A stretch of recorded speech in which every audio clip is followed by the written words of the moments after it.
Do you want to make the voice faster or slower on Nova AI? In this video, I will show you how to adjust the voice speed on Nova AI step by step so you can customize how your AI generated voice sounds.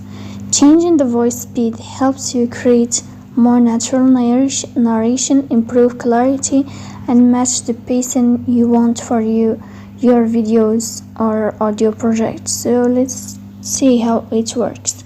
The first thing you have to do is to go to Nova AI app. In this first page, you will go to above here on profile.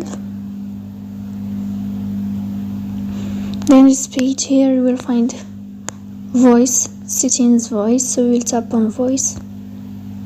And then here in this page as you will find the speech rate, so you can choose or adjust this speech rate in this window. You can choose if you want it slow or if you want it speed here.